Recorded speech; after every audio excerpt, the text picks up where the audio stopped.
लातूरच्या छत्रपती चौकामध्ये मराठा सकल समाजाच्या वतीने आता आंदोलन सुरुवात झालेले आहे। रस्ता रोको आंदोलन केलं जाते। तुम्ही पाहू शकता की या ठिकाणी छत्रपती चौकामध्ये रस्ता रोको आंदोलन सुरू आहे। यामध्ये आता एक प्रकार घडला की माजी आमदार दिनकर माने यांची गाडी अडवून त्यांना रोषाला सामोरं जावं लागलं। त्यामध्ये दिनकर माने यांची जी गाडी होती त्या ठिकाणी निघाली होती, त्या ठिकाणी कार्यकर्त्यांनी अडवून त्यांना जाब विचारला, गाडी बाजूला काढण्याचं सांगितलं। त्यानंतर पोलिसांनी मध्यस्थी करून ती गाडी सुद्धा हटवलेली आहे।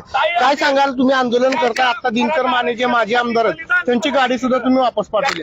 होय, आमचा श्वास मनोज जरांगे पाटील साहेब अंतरवली सराटीमध्ये मराठा समाजासाठी जीवाचं रान करून जीवाचा अंतिम श्वास घेत आहेत, तरी सुद्धा प्रशासन त्यांच्याकडे दुर्लक्ष करत आहे। त्या दुर्लक्ष करत असताना आम्ही मराठा समाज विनंतीपूर्वक त्यांना सूचना दिल्यात। आता कसं जरांगे पाटील सांगतील तसं या सूचनेवर आम्ही मराठा समाज शांत आहेत, पण 20 तारखेच्या सगळ्या सोयऱ्याचा कायदा जर नाही पारित झाला तर उद्या महाराष्ट्राचा बिहार। अमृत नोनी आर्थो प्लस, ये एक प्रूवन फॉर्मूला। इसमें मौजूद नोनी फल के गुण और आयुर्वेदिक जड़ी बूटियां शरीर को जरूरी पोषक तत्व देने के साथ साथ हड्डियों और जोड़ों के घिसने, उनमें होने वाले सूजन और दर्द को रोकने में मदद करता है। दर्द मुक्त जीवन के लिए अमृत नोनी आर्थो प्लस। शिवाय राहणार नाही। आता दिनकर माने साहेब सुद्धा आले होते, ते सुद्धा, पण त्यांच्या चालकाने गाडीवाले आम्ही त्यांना विरोध केला। हीच भूमिका आमची उद्या 20 तारखेनंतर असेल। जर मराठा समाजाला आंदोलन नाही मिळालं याच्यापेक्षा वाईट परिणाम समाजाला मिळतील आपल्याला।